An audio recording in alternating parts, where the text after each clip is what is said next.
Kenji Fujiwara's beloved, Akari Sato, was unable to bear children or share intimacy with him. For Akari to successfully marry into the prestigious Fujiwara family, he needed an heir. His gaze fell upon Haruka Tanaka, a young woman who bore a striking resemblance to his first love. Before each encounter, he'd coldly remind her, "Don't get the wrong idea. I have no feelings for you." Yet, once they began, he'd transform, holding her waist as if he wanted to meld her into his very bones. "How was that?" he'd ask, his voice a low, hoarse whisper as he clutched her waist like a puppet. She'd do as instructed, watching him walk toward the bathroom. After an unknown time, the bathroom door opened, and Kenji emerged, toweling his hair, water droplets tracing paths down his sculpted abs before disappearing into his towel. Even in such a disheveled state, he exuded an aura of expensive elegance that was impossible to ignore. "Where were you during your last ovulation cycle?" he suddenly asked, his tone still frigid. Haruka was about to speak when Kenji cut her off. "I don't care what you were doing." He signed a blank check with a detached air. "But from now on, you must be here during your ovulation period." He tossed the check onto the bedside table. "For your father's medical bills." Haruka's face paled, her fingers trembling. "No, I don't need it." Kenji slammed the door shut, the resounding bang echoing jarringly in the empty room. He didn't even give her a chance to explain. "I don't need it," she murmured to the air. "My father passed away 2 days ago." Tears splattered onto the check, blurring the ink. Haruka curled into a ball, memories flooding back like a tide. She was merely the daughter of the Fujiwara family's chauffeur. From a young age, she knew she and Kenji belonged to different worlds. Kenji Fujiwara was a golden boy. The sole heir to the Fujiwara Corporation, a Cambridge graduate, he took over the company at 22 and doubled its market value in 3 years. He was handsome, aloof, and had a line of girls stretching from the Fujiwara estate to the outer city limits. Someone like her? She didn't even have the right to approach him, not to mention, his eyes were solely for Akari. In high school, when Akari had period cramps, Kenji directly scaled the school wall to buy brown sugar. When the principal caught him, it was the first time he'd ever bowed his head in apology, but he still insisted on delivering the brown sugar to Akari, who was waiting at the school gate. In university, when Akari casually mentioned wanting to see the aurora borealis, Kenji immediately had the family's private jet prepared. Haruka happened to be working at the Fujiwara residence that day and saw him fastening Akari's seatbelt, his gaze so tender it seemed to drip with affection. She thought she would quietly watch them marry and have children. Until that rainy night, when Kenji Fujiwara himself came to her door, throwing a check at her and demanding that she bear him a child. All because Akari was congenitally unable to have intercourse or conceive. For a prestigious family like the Fujiwaras, an heir marrying a woman who couldn't carry on the family line was unthinkable. "You resemble her by about 70%, Kenji said, his eyes scanning her as if appraising merchandise. "Once the child is born, we'll announce it as ours, so she can enter the Fujiwara family." At that time, her father had just been in a car accident and was in a persistent vegetative state. The ICU burned through money like kindling every day. She had no choice. The first time, Kenji wore her out all night. Every time after that was the same. He'd become wild in bed, refusing to stop even when she was hoarse from crying. Until 3 days ago, when her father passed away with reddened eyes, she handled the funeral arrangements. As soon as she walked through the door, he pressed her onto the bed. He didn't know her father was gone, and she no longer had any reason to stay. Haruka threw the pillow aside and stumbled toward the bathroom, her legs still weak. Just as she was about to take a bath, the front door suddenly burst open. Haruka Tanaka. Akari stormed in, her 10-centimeter heels clicking furiously, her makeup askew with anger. "How many times tonight?" Haruka instinctively replied, 7 times. Slap! A stinging slap landed on her face. "Liar!" Akari shrieked. "I was counting outside, it was 8 times. If you want to have a child so badly, just say so, don't pretend you're seducing him." Haruka covered her stinging face and remained silent. Kenji had indeed lost control, but she dared not say it. Akari stared at the hickeys covering Haruka's body, her eyes suddenly red-rimmed. Slap. Another slap, this time drawing blood from the corner of Haruka's mouth. Are you intentionally leaving so many marks to show off? She gestured to two housekeepers.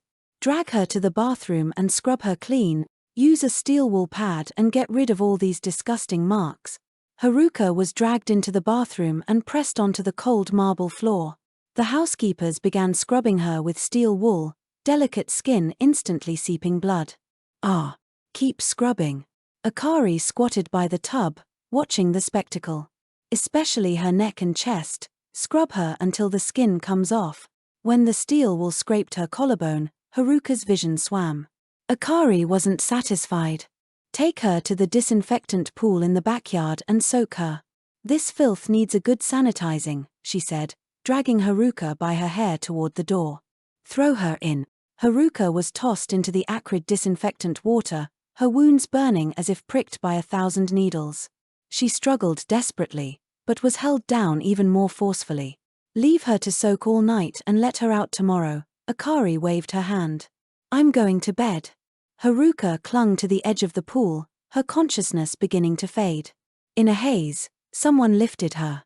She struggled to open her eyes, smelling the familiar scent of cool pine. Mr. Kenji. She croaked, her voice hoarse. Don't speak. Kenji placed her on the bed and fetched a first aid kit. When the alcohol swab touched her wounds, she flinched in pain. His movements paused.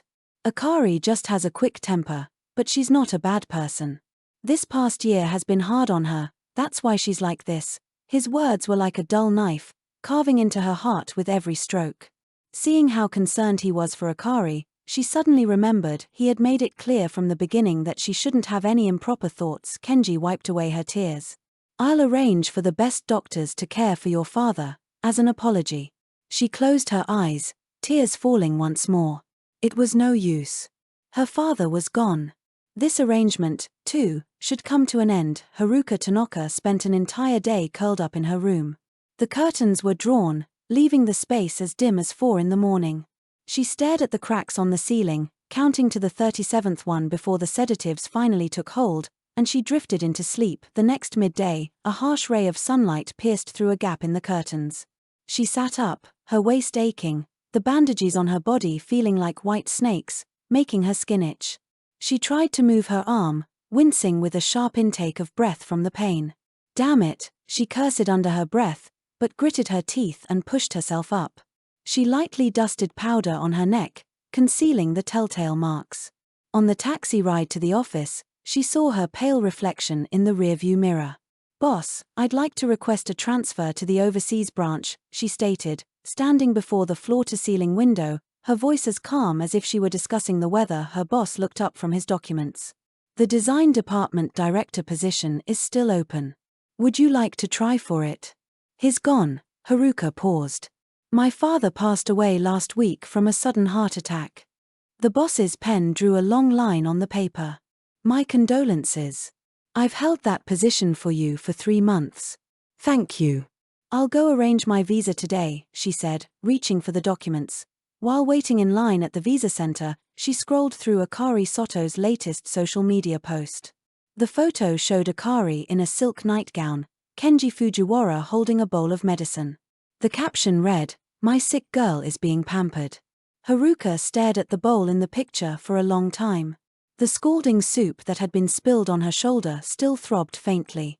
Your visa will take 14 business days, the staff member said with a sweet smile upon returning to the villa. Akari's voice drifted from the master bedroom. This medicine is so bitter. Her cooing tone was sickeningly sweet. Haruka stood in the entryway, watching Kenji pull a check from his suit pocket. So many zeros after the number, enough to buy all her self-respect. That sweet soup from last time. Kenji looked up. Make it again. She turned and walked toward the kitchen, her fingers tightening on her apron. It's boiling. Akari shrieked, smashing the bowl onto the floor. The scalding soup splashed onto Haruka's ankle, but she bit her lip and didn't utter a sound. The third bowl was too cold, the fourth too salty.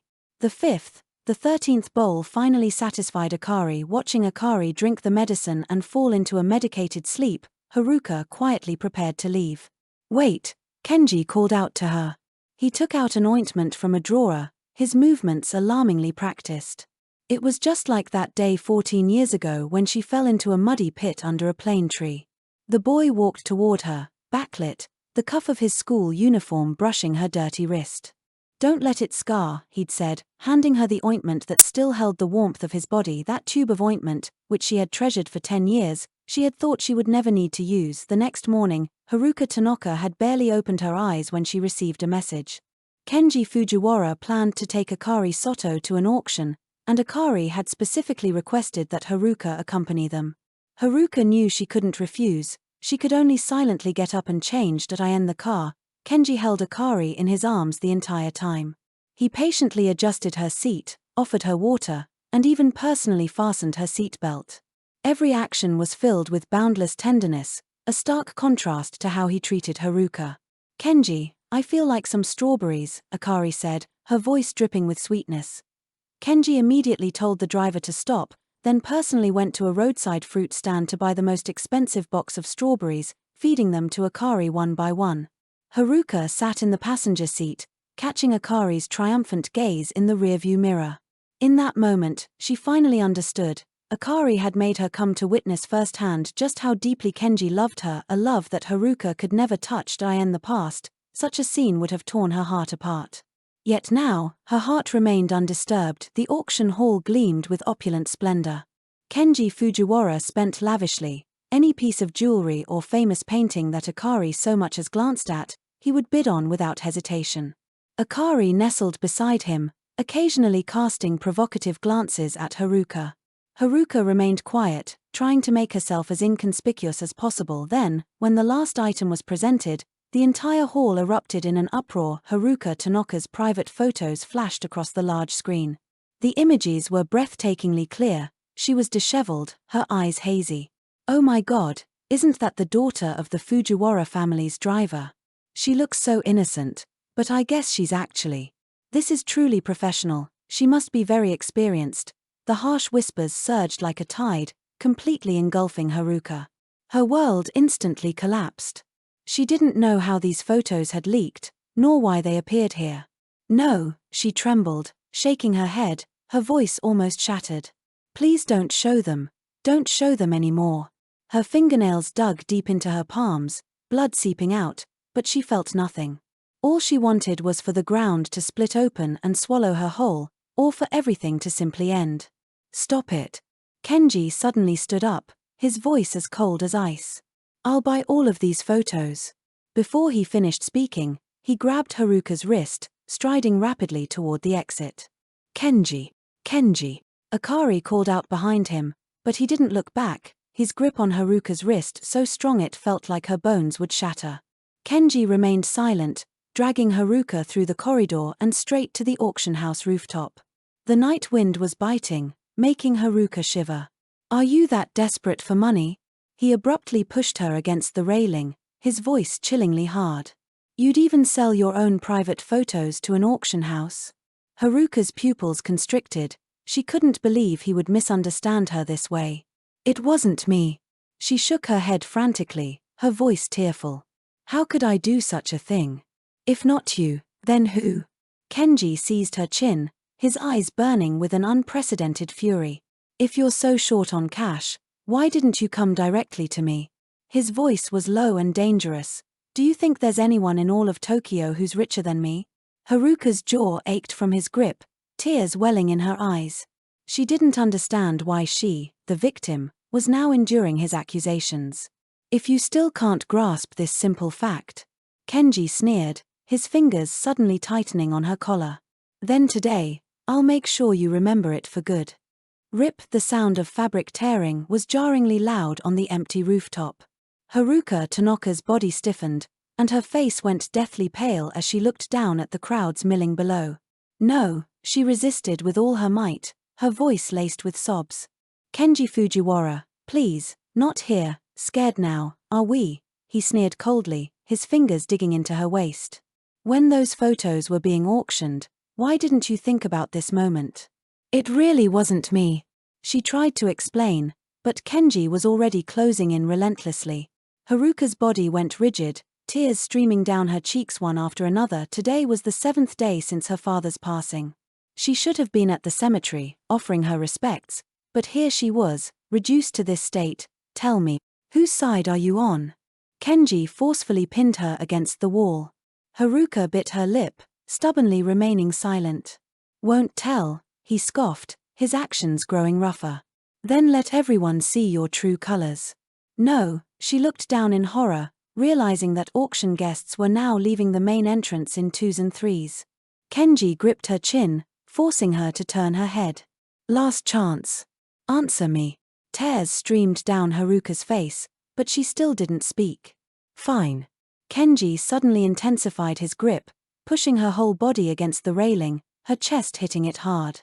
Ah, she cried out in pain, finally breaking down and screaming, it's yours.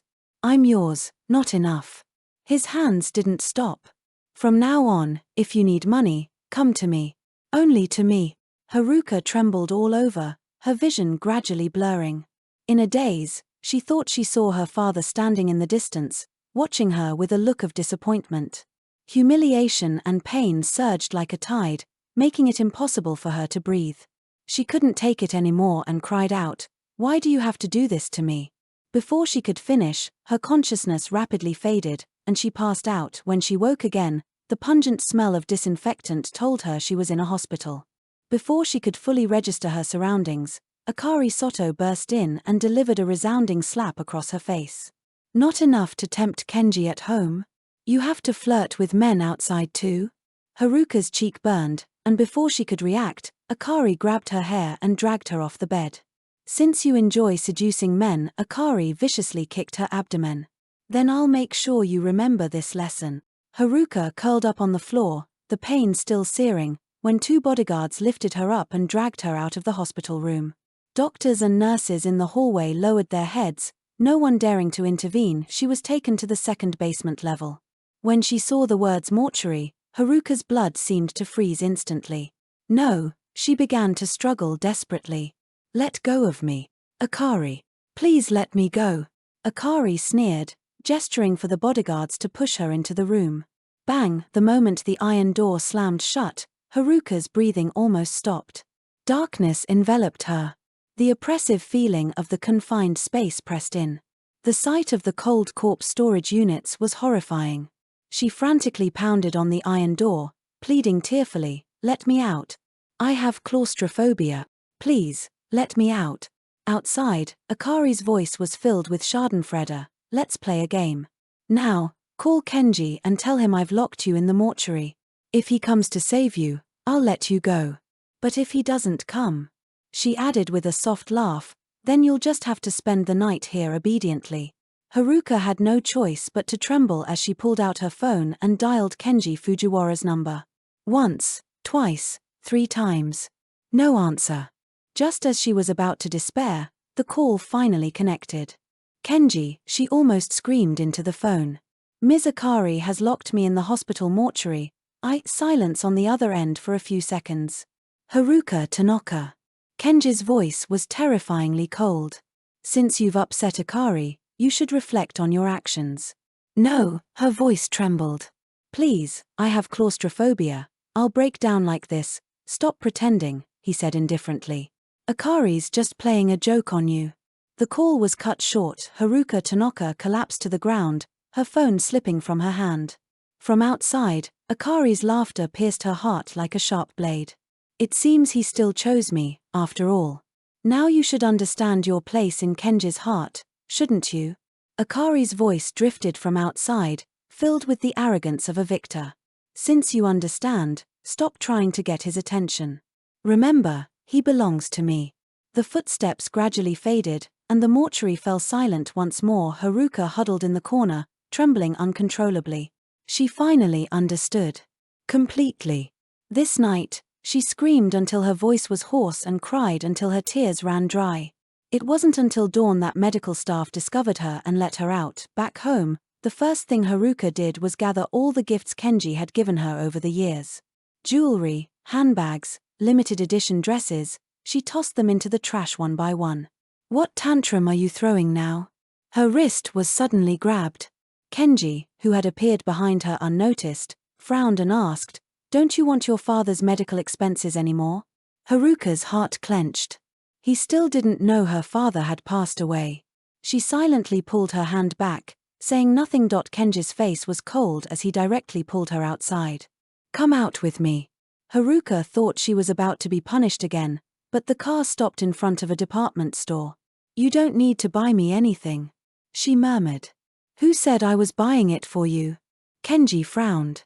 Next week is Akari's birthday, and I want to buy her some gifts, but I'm afraid I won't pick the right ones. You and she have similar figures and looks, so you try them on. So that's what it was. Haruka smiled bitterly. She had been naive enough to think, like a puppet, she tried on various dresses and pieces of jewelry for Akari. Elegant gowns draped over her, and jewels glittered under the lights. The sales assistants looked at her with envy, unaware that she was just a pathetic stand-in. After picking out a pile of gifts for Akari, Kenji turned and left. As she passed a display window, Haruka suddenly stopped. In the window, a white evening gown was showcased, its hem adorned with tiny pearls, sparkling under the lights. In a daze, she remembered her mother's dying words, "My little Haruka is the sweetest little princess in the world. When Mama gets better, I'll definitely buy you the most beautiful dress." The dress her mother described was exactly like the one before her. What are you standing around for? Let's go. Kenji's voice pulled her back to reality. Haruka quickly averted her gaze. Coming. She didn't notice that, as she turned away, Kenji's gaze lingered on that dress for a moment. Back at the Fujiwara family villa, as the car came to a stop, Haruka was about to get out when an exquisite paper bag was suddenly handed to her. Haruka opened the bag in confusion, and her breath caught. It was the white evening gown. Kenji's Adam's apple bobbed, his voice flat. Just a random purchase, don't read too much into it. She was about to speak when Kenji's phone rang. He answered it, frowned, and said, "Something's come up at the company, you can go on ahead." Haruka stood rooted to the spot, watching the car drive away, clutching the dress tightly in her hand. Akari's birthday gala was the epitome of luxury. Kenji Fujiwara had rented an entire top-tier cruise ship, brimming with guests, flowing champagne, and glittering jewels. Everyone knew this was the grand stage for the future Lady Fujiwara. Haruka Tanaka stood to the side, watching from a distance as Kenji embraced Akari, dancing gracefully in the ballroom. He leaned in and whispered something into Akari's ear, making her smile radiantly, drawing envious glances from everyone around. How does it feel? Akari appeared beside her, a glass of champagne in hand, a wide smile on her face. Kenji treats me well, doesn't he? Haruka's expression was indifferent. Congratulations. Akari leaned closer, lowering her voice.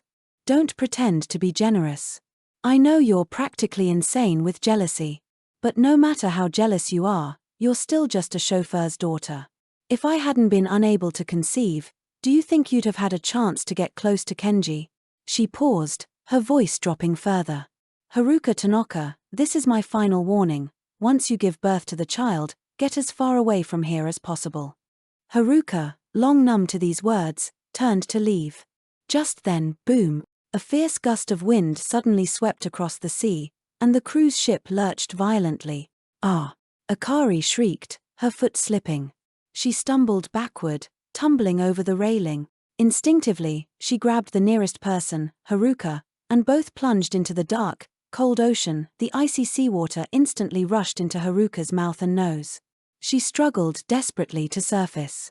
Akari's arm was cut by the metal edge of the ship, and blood spread through the water. The scent of blood quickly attracted an unwelcome guest. Shark, a guest on the deck, screamed. Akari's face went ashen with terror. She frantically thrashed in the water, screaming for help. Kenji, help me. Haruka watched in horror as a dorsal fin sliced through the water, rapidly approaching them. Almost simultaneously, a figure leaped from the cruise ship. Haruka watched, her eyes wide, as Kenji swam toward Akari, scooped her into his arms, and without a backward glance, swam toward a lifeboat. Mr. Kenji. She called out softly, her voice swallowed by the waves. A sharp pain suddenly shot through her leg. A shark had bitten her right leg. Blood bloomed in the seawater, and Haruka's consciousness began to blur. The last image that registered was Kenji carrying Akari onto the lifeboat, his back receding into the distance. Haruka awoke again to the acrid smell of disinfectant.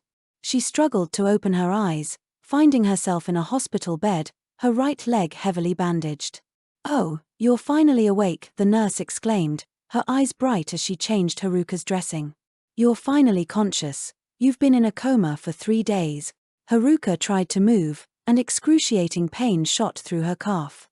She gasped, memories flooding back, the strong wind, falling into the water, the shark, and Kenji's back as he unhesitatingly chose to save Akari. "By the way," the nurse leaned closer, lowering her voice to gossip. "How on earth did you fall into the ocean and get bitten by a shark? What exactly is your relationship with Mr. Fujiwara?" She blinked excitedly. "I heard that when he brought you in, he not only made all the city hospitals clear the way but also urgently dispatched helicopters to bring in specialists and search the entire city for a matching blood type for your transfusion. He looked so anxious." TSK. Haruka lowered her eyes, a bitter smile playing on her lips. "Anxious? He was probably just worried his breeding tool had broken. He's with his fiancée now. Should I call him over for you?" "No, thank you," Haruka replied softly. She knew that even if she called, Kenji wouldn't come. In Kenji's heart, Akari was a precious treasure, and she was merely a replaceable vessel. The nurse pouted, seemingly disappointed by her flat reaction, and left with the medicine tray. Haruka Tanaka regained consciousness in the Fujiwara family bedroom. Her entire body ached as if she'd been violently struck, especially the burning sensation between her legs, instantly bringing back memories of what had happened at the restaurant yesterday. She barely managed to prop herself up when her phone suddenly vibrated. It was a message from the visa center. "Your visa has been approved. Please pick it up tomorrow." A long-lost sense of relief washed over her. Finally, she could leave. Haruka endured the pain and began packing her luggage. She carefully placed her essentials into the suitcase, moving slowly, afraid of disturbing anyone. Suddenly, the door was violently kicked open. Akari Sato stormed in with a group of servants, her face filled with fury. "My diamond necklace is missing. Someone definitely stole it." She surveyed the room, her gaze cold. "Search everything." Haruka stood still, watching them ransack the room without restraint. She wasn't afraid because she had never taken any necklace. Until, "What is this?" Akari pulled out the white evening gown from the bottom of the wardrobe, her face instantly turning grim. "Aha, I knew we had a thief in the house." She furiously threw the dress at Haruka's face. "Who told you to steal my clothes? Where's the necklace? Where did you hide it?" Haruka clenched her fists. "I didn't steal your things." "Didn't steal?" Akari sneered, her voice shrill. "Did you buy it? Do you know how much a dress from this brand costs? Millions. Can you afford it?" "Mr. Kenji bought it," Haruka said softly. Akari's face instantly froze, and she raised her hand and slapped Haruka. "Say that again." Haruka's face was struck sideways, blood seeping from the corner of her mouth. Just then, Kenji Fujiwara pushed the door open. "What's going on?" "Kenji." Akari immediately threw herself into his arms, tears welling in her eyes. "Did you buy this dress for her? Didn't you say she was just a tool?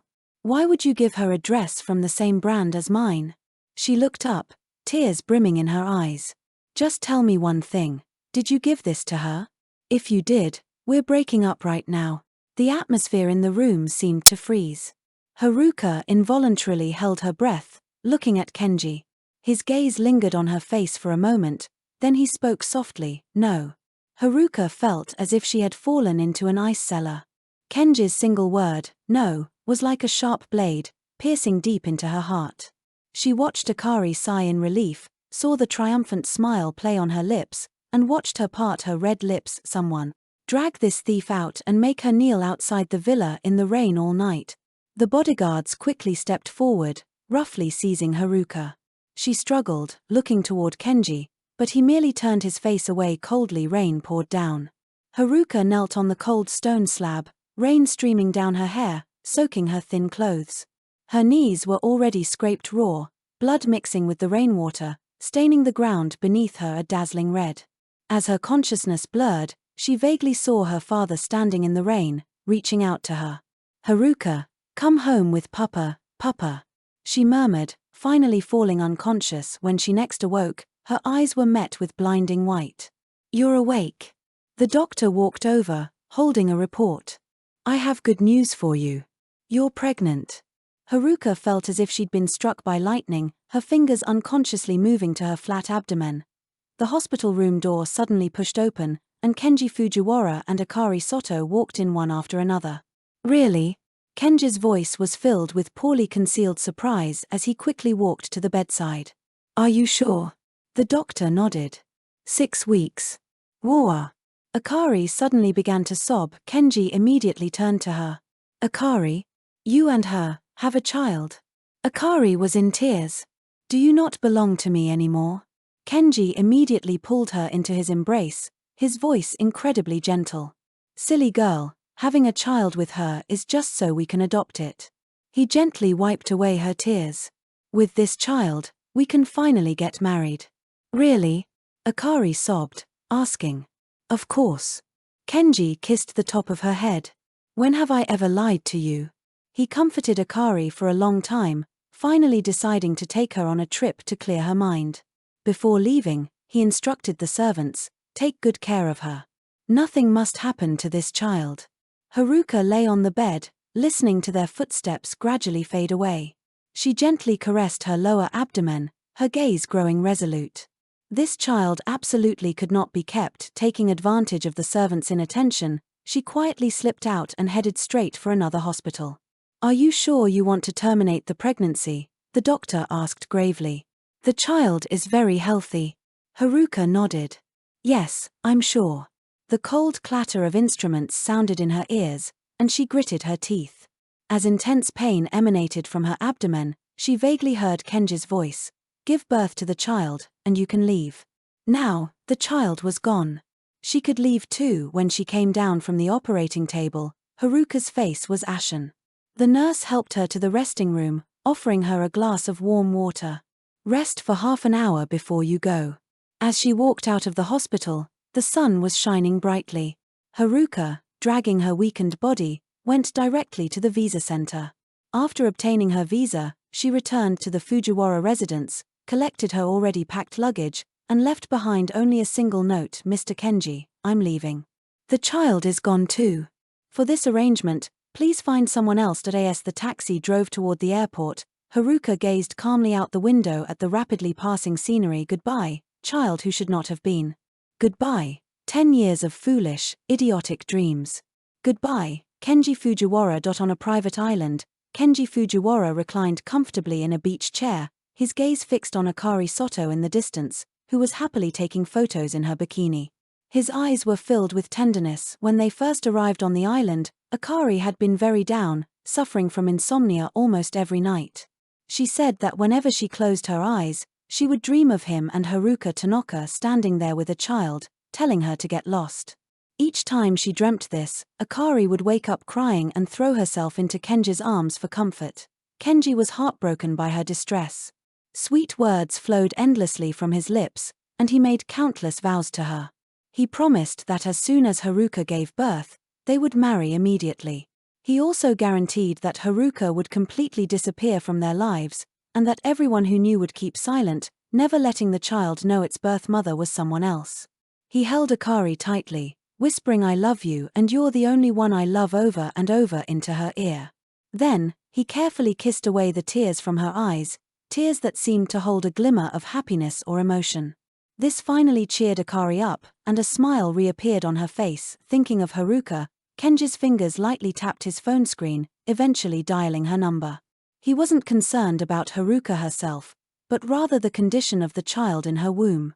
After all, the doctor at the hospital had subtly warned him that Haruka's physical condition was poor and that she needed to maintain a good mood, as even a slight mishap could lead to a miscarriage. The safe birth of that child directly impacted his future marriage plans with Akari. This major event, which concerned their ultimate outcome, naturally held Kenji's keen interest. The call went through quickly. Beep, beep, beep. After a long wait, a faint click sounded on the other end, and Kenji's words blurted out, "How's the child in your belly?" But his sentence was cut short by a cold, emotionless automated female voice. "I'm sorry, the number you have dialed cannot be reached temporarily." Thud. Kenji quickly hung up the phone, his grim face reflected in the dark screen. Haruka Tanaka had been with him for 2 years, and her phone was always required to be on the 24th of July. She had to answer his calls anytime, anywhere, and the phone couldn't ring more than 3 times. If she missed a call even once, he would torture her until she fainted in bed, and half of her father's medical expenses would be cut. Therefore, in these 2 years, Haruka had never made a single mistake. So Kenji never imagined that she would dare to be so bold after becoming pregnant. He clenched his jaw, his cheekbones twitching slightly, a dangerous glint flashing in his eyes. It seemed he had indulged her too much. She'd only been gone for a few days, and she already dared to refuse his calls. So, Kenji sent Haruka a new text message. Reply to my call within half an hour and explain why you dared not answer my phone. Otherwise your father's medical expenses for this month will be cut. Just as he sent the message, Akari on the beach began waving him over, gesturing for him to come and take photos with her. He smiled indulgently again, casually tossed his phone onto a nearby table, and strode toward the woman in the distance. The moment he left, the screen of his phone, which was about to go dark, lit up again. A vivid red exclamation mark appeared before the message he had just sent. You have been blocked by this user. Message failed to send. Kenji Fujiwara spent the entire day playing with Akari on the beach, not returning to the seaside villa with her until evening. After Akari reluctantly went to the bathroom to wash up, Kenji casually sat on the sofa and picked up his phone, opening his chat with Haruka Tanaka when he saw the glaring red exclamation mark. The hint of indulgence that had just appeared at the corner of his mouth was instantly replaced by a cold sneer. Excellent. Haruka Tanaka was indeed bold enough to not only ignore his call but also block him directly. Bang! He violently threw the phone in his hand, and the screen instantly shattered into a spiderweb of cracks. The sudden loud noise startled Akari, who had just emerged from the bathroom. A casual glance showed her Haruka Tanaka's profile picture on the screen, and her previously cheerful mood was immediately shrouded in gloom. A haunting presence. At this moment, only these words filled Akari's mind. She suppressed her inner displeasure and looked at Kenji, who was radiating anger from the sofa. Didn't we agree that once we came out to relax, we wouldn't bother with her anymore? What do you mean by this? As her words fell, a hint of redness appeared in her eyes again. Akari was not unaware of how much effort Kenji had put in to marry her sooner, but she still couldn't accept her beloved man repeatedly getting entangled with another woman, even letting the other woman conceive his child. When she first learned about Kenji and Haruka's relationship, she almost had a mental breakdown, relying on medication to maintain emotional stability, but eventually, even the medication lost its effect. Thus, she redirected all her anger towards Haruka. Seeing the hickeys on Haruka's body covered by hideous wounds and blood, she felt an inexplicable sense of satisfaction. However, this pleasure was still not enough to quell her hatred. She didn't want to see Haruka, and she absolutely couldn't stand seeing her pregnant. All of this constantly reminded her that she was an ishijo, a term for a woman with a congenital vaginal absence, here translated as stone girl in the previous context, unable to complete the final step with the man she loved, and unable to bear him an heir. This thought tormented her repeatedly, making her feel like a useless person who couldn't fulfill his needs. Her jealousy peaked at that moment. If Kenji hadn't stopped her, her knife would probably have already pierced Haruka Tanaka's heart. Perhaps sensing her poor mental state, Kenji had dropped everything to bring her to this private island to relax. He had also solemnly promised never to mention anything related to Haruka Tanaka or contact her again. In the following days, he indeed kept his word, no longer contacting Haruka and dedicating himself entirely to her. Looking at the intense love in his eyes, Akari felt as though she had returned to a long time ago, when there was no Haruka Tanaka, only their most loving moments. Unfortunately, this beautiful period didn't last long before he shattered it with his own hands again. How could Akari swallow this? Seeing his beloved woman's eyes redden, Kenji quickly wiped away the anger from his face, stepped forward, and pulled her into his embrace, softly soothing her. I'm not bothering with her.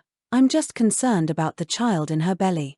The doctor said her health isn't good, and even a slight mishap could cause a miscarriage. And my concern for this child is for your sake, too. As long as her child is born safely, we can get married. What? Don't you want to marry me sooner? How could Akari not want to? She dreamt of it. Her hands, hanging by her sides, slowly clenched. It was just that, for some reason, Kenji's comforting words today sounded somewhat perfunctory. This excuse seemed to have been repeated too many times. Kenji didn't notice the abnormality of the woman in his arms, or perhaps his mind wasn't entirely focused on Akari at this moment.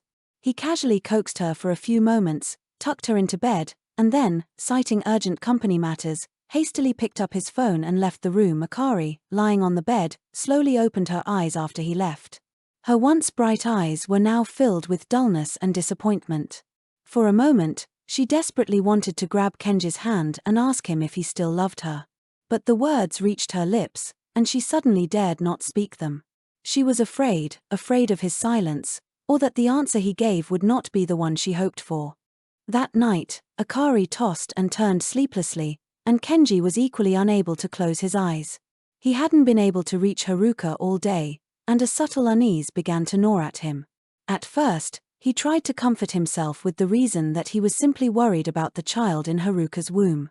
After all, this child held significant meaning for both Kenji and Akari, and he didn't want any accidents to occur. However, at this moment, his emotions had completely spiraled into chaos, even nearing a breakdown.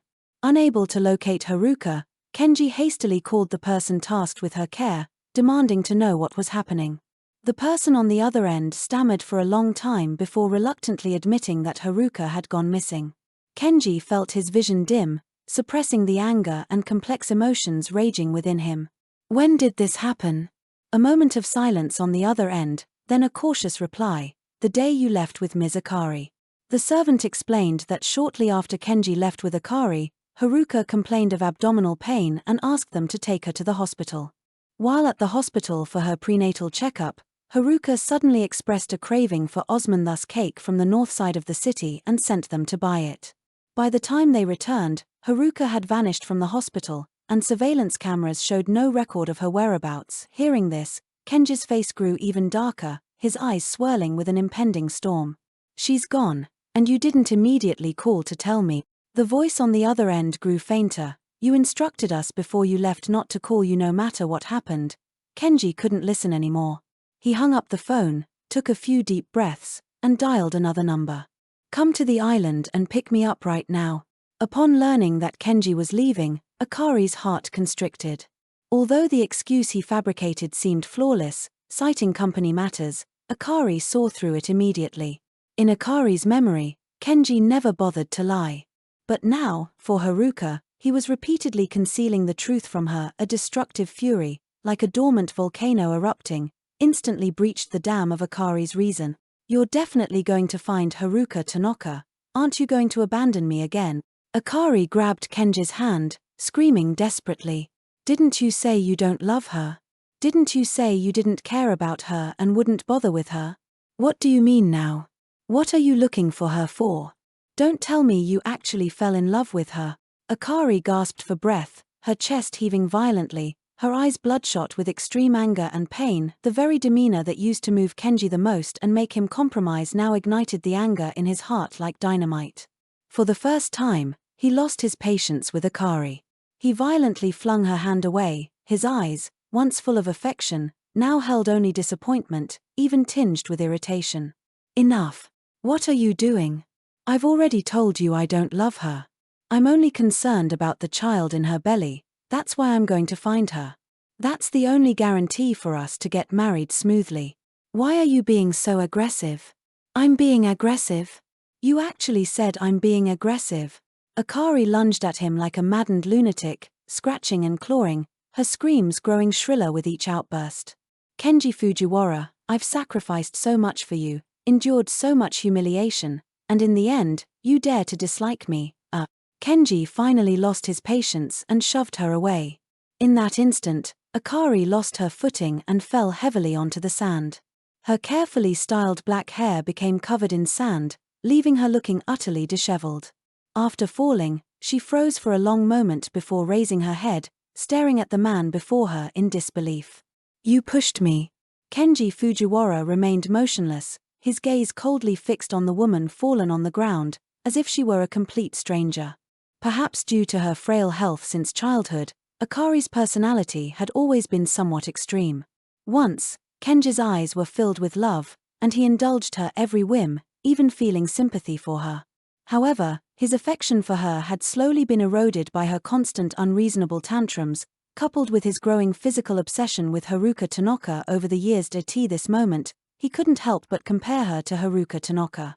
In front of him, Haruka was always gentle and sensible, knowing how to please him, seemingly never losing her temper.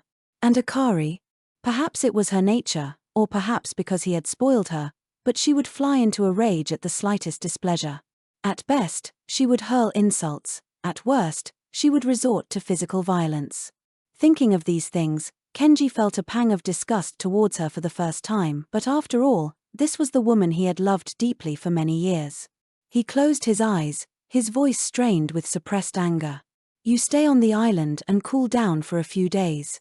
I'll come back for you after I've dealt with Haruka Tanaka's matter." There was no room for negotiation, no room for compromise. This was merely an order, leaving Akari with only his cold, resolute retreating figure. This was the first time Akari had been treated this way. The anger on her face instantly vanished, replaced by panic.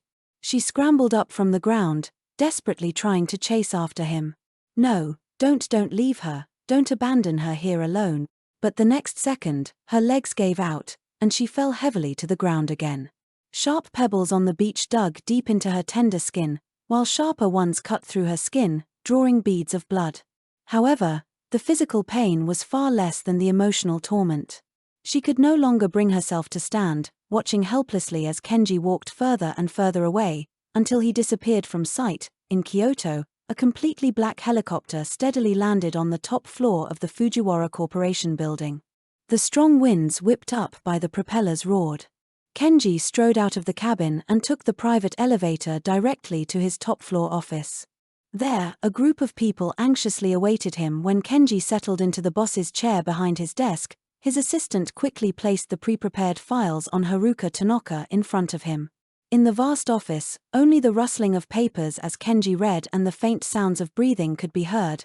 Otherwise, there was complete silence. Everyone held their breath, fearing that any movement would ignite Kenji's suppressed rage. Time slowly passed. Although there were only a few thin pages, Kenji read them extremely slowly, yet it also felt like a fleeting moment. Bang! He violently slammed the documents onto the table, like a giant boulder tossed into a lake, creating ripples that made everyone jump and bury their heads even lower. A bunch of good-for-nothings. You can't even keep an eye on one woman.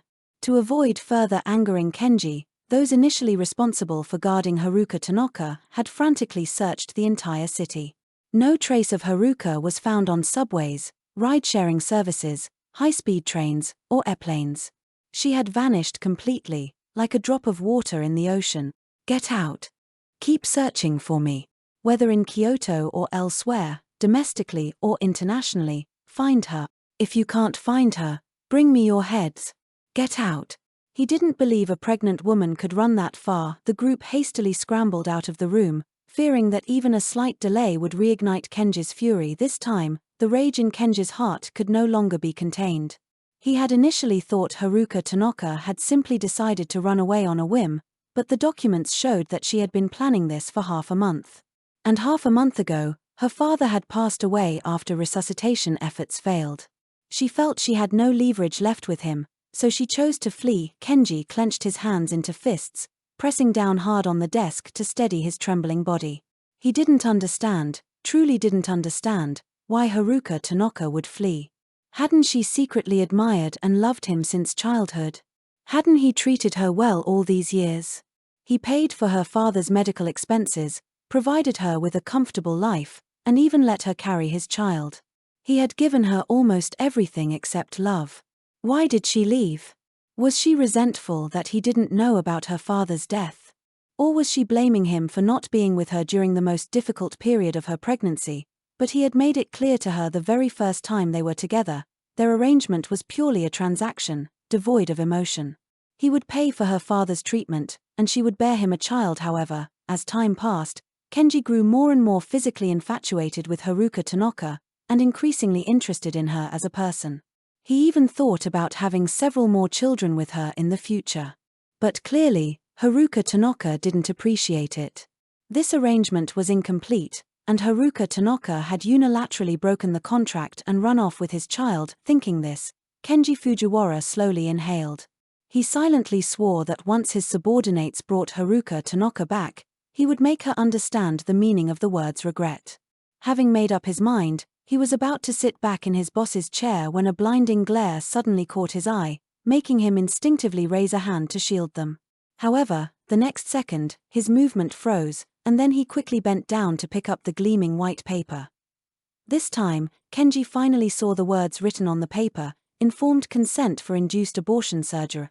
Buzz, it was as if a taut string in his mind, stretched to its absolute limit, had snapped. His heart hammered violently in his chest, each beat as heavy as a death knell, pounding against his eardrums and making Kenji's temples throb. He quickly moved his gaze to the signature line at the bottom corner of the paper. The three delicate characters, Haruka Tanaka, were like a fuse igniting dynamite, utterly destroying his reason. Haruka Tanaka had aborted his child. How dare she do such a thing? By what right did she do this? Smash, crash. A glass vase was violently swept off the table by Kenji's arm, shattering into fragments on the hard, cold floor tiles. Water splashed onto his face, icy cold, but it could not extinguish the burning rage in his chest. Why? Why? Each word was like a clot of blood squeezed from the depths of his torn throat, gushing out with a metallic sweetness and an aura of destruction. Bang! With a deafening crash, all the items on the table were angrily swept to the floor by Kenji. His gaze was fixed on the abortion consent form on the ground, soaked by water droplets, staring at the tiny embryo in the image. The red cross mark on it was like a poisoned dagger, piercing precisely and coldly into the deepest part of his heart, then twisting savagely. The intense pain suddenly plunged his vision into darkness. This child, he had anticipated for 2 full years. The moment he learned Haruka Tanaka was pregnant, the joy of impending fatherhood had almost overwhelmed his entire being. The arrival of this child not only meant he would become a father but also represented the official welcoming of his beloved woman into his home. But all of it was destroyed by Haruka Tanaka's own hand. As intense as his past joy was, so too was his present rage. Good, good, good, Haruka Tanaka, you are truly something. A chillingly cold sentence squeezed from between Kenji's clenched teeth, his voice laced with bone-deep coldness, endless mockery, and a profound desire for destruction. He would never let her go. Kyoto seemed to change overnight. Everyone knew that the CEO of Fujiwara Corporation was searching for a woman named Haruka Tanaka. The specific reason was unknown, but the bounty offered was staggering. Whoever found this woman first would receive a 10 million yen reward. Once the news spread, the entire city immediately erupted, everyone enthusiastically joining the search. For a whole week, the fervor never died down, yet, the results remained disappointing. No one could find Haruka Tanaka. It was as if this person had never existed in this world. In the CEO's office on the top floor of the Fujiwara Corporation building, the oppressive atmosphere was as thick as ever. Everyone who entered felt suffocated. They went in pale-faced and came out disheveled and demoralized. Useless. A bunch of useless people. Bang, crash. Another cup was violently smashed to the floor by Kenji, but his rage showed no signs of lessening. He slumped into his boss's chair, irritably tugging at his tie. Kyoto was such a small place, and Haruka Tanaka was just an orphan, without friends, without money. Where could she possibly run? So many people sent out, and they couldn't even find her shadow. What a useless bunch. Kenji cursed angrily. Just then, the office door opened again. Kenji thought it was another person who couldn't find Haruka Tanaka coming to receive a scolding. He was about to open his mouth to reprimand them when his face suddenly changed, and he quickly stood up. Mother! What greeted him was a resounding slap from his mother. Slap. The sharp sound of the slap and Mrs. Fujiwara's angry rebuke echoed in the office for a long time. Kenji Fujiwara, you've disappointed me immensely. If I hadn't accidentally seen the news, I wouldn't have known you've been hiding so much from me. No matter how you view Haruka Tanaka, I absolutely cannot tolerate you marrying this Ishijo, Akari Sato, into our family. Absolutely not. No. 2 voices spoke almost simultaneously. Mrs. Fujiwara's gaze sharpened, turning to Akari, who had suddenly burst in, then delivered another heavy slap. Slap. Mother, why did you hit her? Seeing his beloved woman slapped, Kenji immediately rushed forward to shield Akari. Don't call me mother. I don't have a son as foolish as you. This woman has led you astray like this, and you're still protecting her. Do you know what she's been doing behind your back? As soon as her words fell, Kenji and Akari's faces changed simultaneously. Akari's heart panicked, and disregarding her swollen face, she quickly stopped Mrs. Fujiwara from saying anything further. Auntie, what do you mean by that? Enough, mother, I know what she's done, but I'm willing to accept it. Kenji, thinking Mrs. Fujiwara was referring to Akari bullying Haruka Tanaka, quickly explained. Akari has endured so much hardship for me, it's fine for her to vent occasionally. Besides, Haruka Tanaka didn't say anything either, did she? Since the two involved parties had no objections, Mrs. Fujiwara, as an outsider, was still making a fuss. Nothing happened. Mrs. Fujiwara was almost angered to laughter by her foolish son. Just as she was about to speak, another voice came from outside the door. You, Fujiwara, what did you do to my daughter? When Akari's mother had initially learned that her daughter had been left alone on the island by Kenji, anger had already flared in her heart. Shortly after picking her daughter up, she rushed to confront Kenji. Akari's mother, worried about her daughter, had followed her here and happened to witness Mrs. Fujiwara slapping her own daughter. Akari's mother could no longer restrain herself and rushed forward to slap Mrs. Fujiwara in return, but she was firmly blocked by Mrs. Fujiwara's bodyguards. Slap. Mrs. Fujiwara didn't hesitate and delivered another slap. Mother. Mother. Mrs. Fujiwara ignored them, simply looking coldly at Akari's mother before her. What right do you have to yell here? A single slap and that short sentence instantly calmed down the other three people present. Everyone suddenly remembered Mrs. Fujiwara's identity. She wasn't just the matriarch of the Fujiwara family, she was the current head of the family. Forget Kenji, even Akari's father would have to humbly bow before Mrs. Fujiwara. The anger on Akari's mother's face was instantly replaced by fear, but she was still unwilling to back down. She was perfectly fine. Why did you hit my daughter? Chmph. Mrs. Fujiwara scoffed, her gaze shifting to Akari, who was hiding behind Kenji with a pale face. Your daughter truly surpasses you, daring to conspire with my son to hide the fact that she is an Ishijo. At these words, Akari's mother was struck speechless.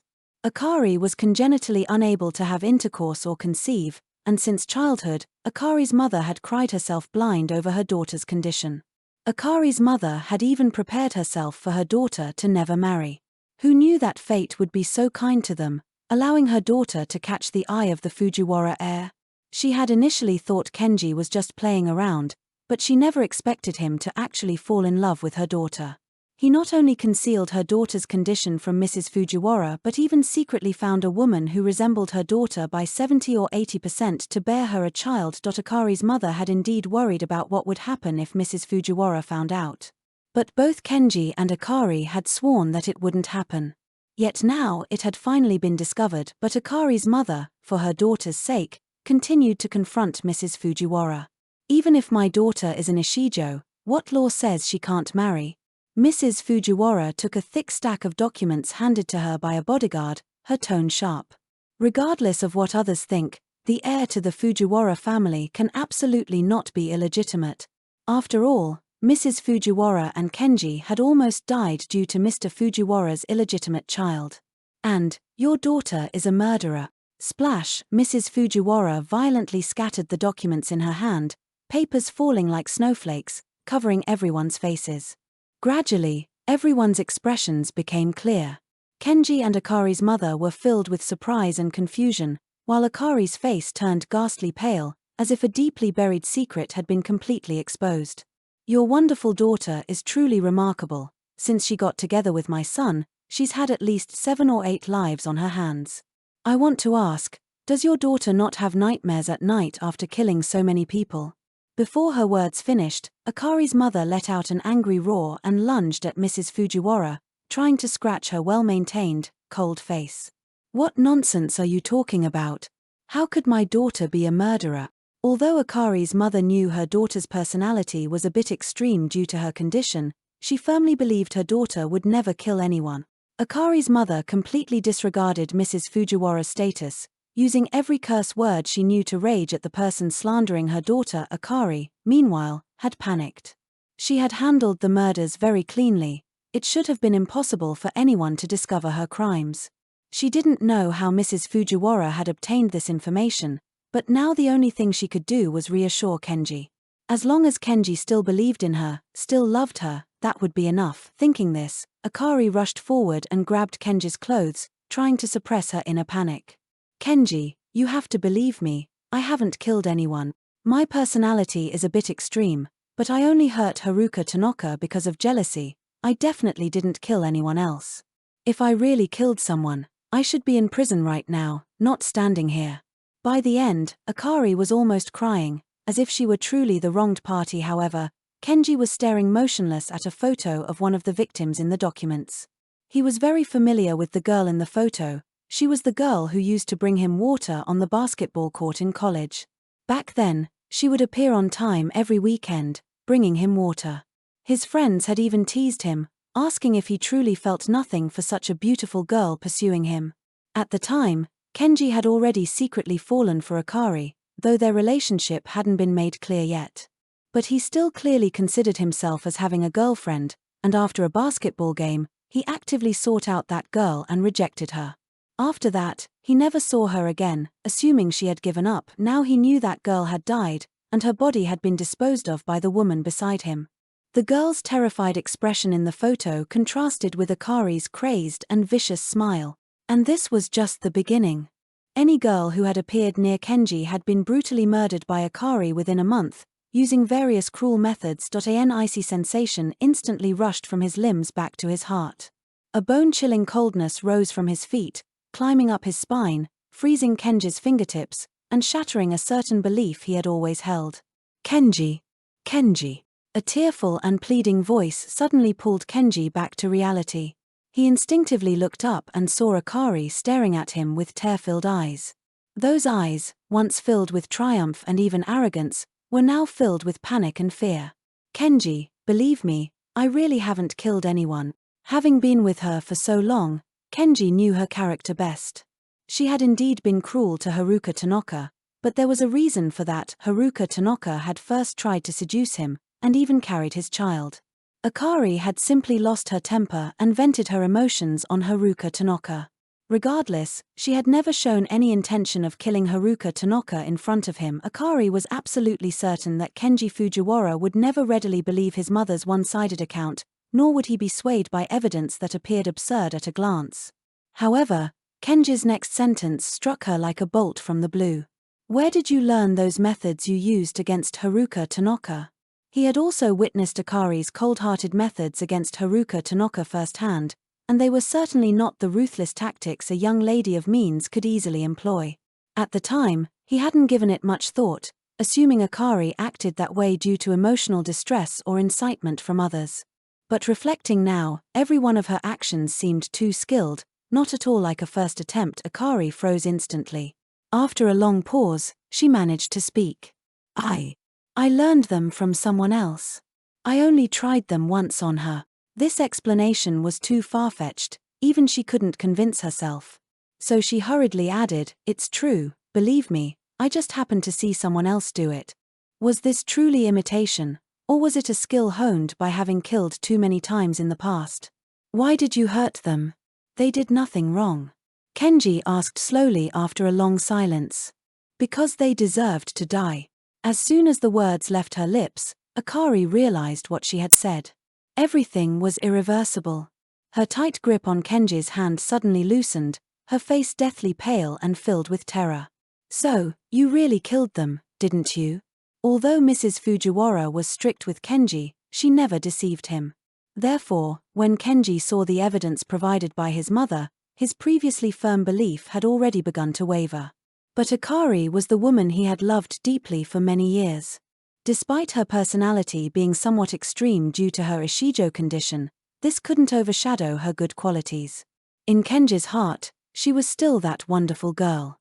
So he was unwilling to believe that such a deeply loving woman could be so cruel behind the scenes. He tried to test her, and a single sentence was enough to reveal the truth. Akari's pupils constricted abruptly. Her formerly pitiful face cracked, revealing the hidden, monstrous smile beneath. That's right, I killed them. Who told them to get close to you? Due to Akari's Ishijo condition, her mother had been constantly worried about Akari's marriage from a very early age. Initially, during arranged meetings, every man praised her, finding her impeccable in both appearance and family background. But once they learned she was an Ishijo, unable to fulfill marital duties or bear children, the admiration in their eyes quickly turned into disdain and disgust. Polite ones would apologize, some would simply stand up and curse at Akari and her mother. Bah! You're shameless. A useless person dares to come to an arranged marriage meeting? I wouldn't take you even if you were free. Repeated blows shattered Akari's last shred of confidence. She began to resist arranged marriages and also began to hate men. Akari's mother could initially spare time to accompany and comfort her, but soon after, Akari's mother's own marriage began to suffer. Upon learning that his daughter couldn't bear children, Akari's father felt the family line would end, so he had an affair and fathered twins with another woman. Akari's mother spent her days dealing with her husband's affairs, naturally having no time to consider her daughter's feelings. Having lost her mother, her only emotional pillar, Akari completely broke down. At that moment, she stood by the river bank, intending to end everything. Just as she was about to step into the water, a strong, warm hand firmly grabbed her, pulling her back from the brink of death. From then on, Akari regarded Kenji Fujiwara as her new anchor. To protect this sole solace, she resorted to every means necessary, eliminating every woman who approached Kenji. Including Haruka Tanaka. Unfortunately, her secret was finally exposed. But I don't regret it at all. Akari laughed maniacally, as police sirens sounded, growing clearer from a distance. 3 days later, major media outlets unanimously reported groundbreaking news: a long-cold serial murder case had finally been solved.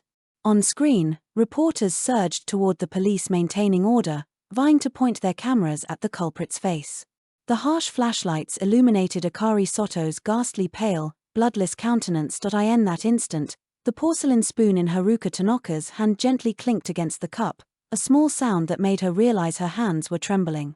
This was not fear, nor shock, but overwhelming joy. Finally, she was completely free from the threat.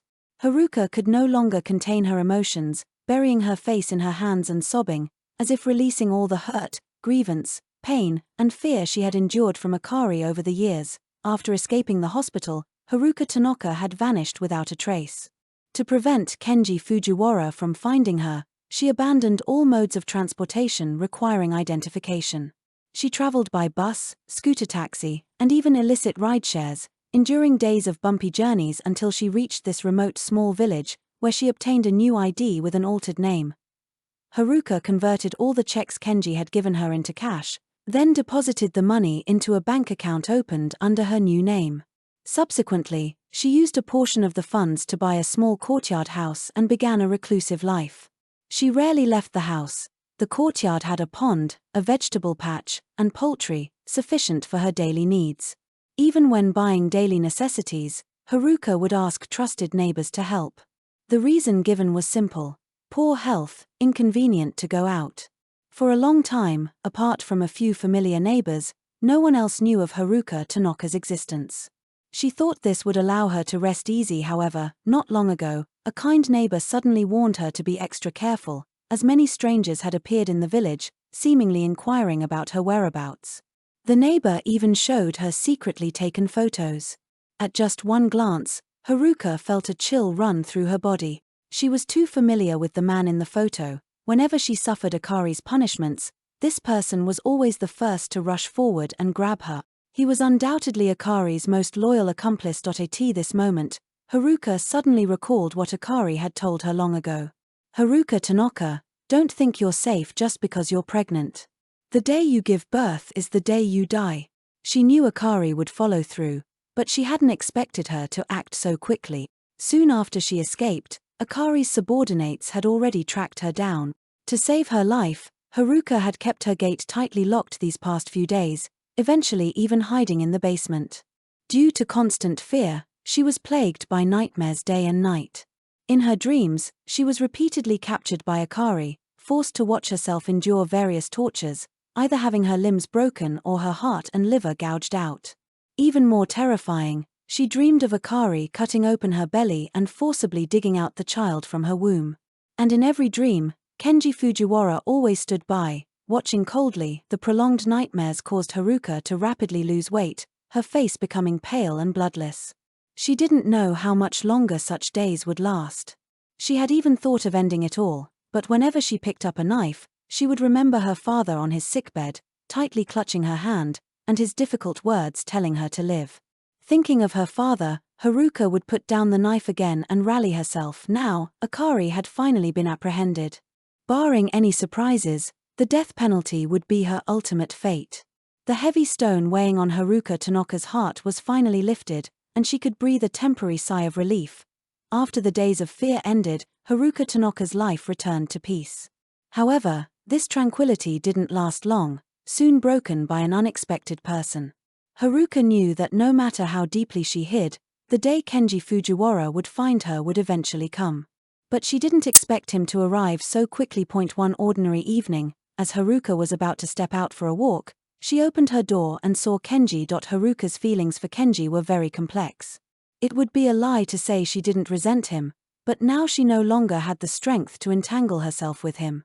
In her most difficult and desperate moments, Kenji had offered a helping hand. He exchanged her father's medical expenses for her bearing him a child. Haruka knew he had a fiancée, and she knew he was deeply devoted to his fiancée. Therefore, from the beginning, she had prepared herself to endure everything, as she still had her father to save. But Haruka never imagined that this experience would be so painful, even pushing her to the brink of despair. If Akari's torment had only harmed her body, then Kenji's cold indifference was what truly chilled her to the bone. He had clearly promised her an equal transaction and guaranteed her safety. Yet, whenever Akari hurt her, he not only wouldn't stop it but would also ask her to be understanding of Akari, saying Akari was innocent. Akari might have been innocent, but wasn't Haruka just as pitiful? It was Kenji who first sought her out, asking her to bear a child for him and Akari. He said, "Don't you like me?" He said, "Do you still want to save your father?" He seized her weakness, forcing her to compromise and submit again and again. It was also he who willingly betrayed his fiancée, willingly entered her life. If he had done nothing, the three of them would never have reached this point. The root of the entire matter lay with Kenji, yet he chose to remain aloof, watching coldly. Watching Akari's madness, watching her get hurt again and again. Kenji Fujiwara also hadn't expected to find Haruka Tanaka so easily. After Akari was exposed by his mother and sent to prison, he fell seriously ill. When he awoke again, his inner self had completely transformed, and he had come to understand many things. One of them was his attitude towards Haruka Tanaka. Initially, he was only physically interested in Haruka, but after the incident with Akari, he realized how exceptional Haruka Tanaka truly was. It was only then that Kenji suddenly understood. He had, unknowingly, fallen in love with Haruka Tanaka. So, when he learned the news of Haruka Tanaka's abortion and departure, the strange emotion he had felt then finally found its answer. Therefore, he decided to win Haruka Tanaka back. He knew how much pain his actions had caused Haruka Tanaka, and he knew he had once broken her heart. Thus, he would do his utmost to make it up to her. When his mother learned he wanted to win back Haruka Tanaka, she actually didn't support it. She looked at Kenji before her and calmly said, "No woman will return after being hurt by the man she loves. I was like that back then, and she is the same now." However, Kenji didn't believe it at all. Haruka Tanaka loved him so much. From the age of 14, her feelings for him had never waned. Otherwise, why would she have unhesitatingly agreed to his terms, had relations with him, and even been willing to bear his child? He didn't believe she would so resolutely let go of her feelings for him, spanning over 10 years. The mother and son argued endlessly, until Mrs. Fujiwara and Kenji finally reached an agreement. Within 1 month, if Haruka Tanaka was willing to forgive him and willingly return to Kyoto with him, Mrs. Fujiwara would no longer interfere in any of his affairs. Conversely, Kenji would have to return, take over the entire Fujiwara family under her arrangement, and never again have any involvement with Haruka Tanaka. Kenji accepted this wager.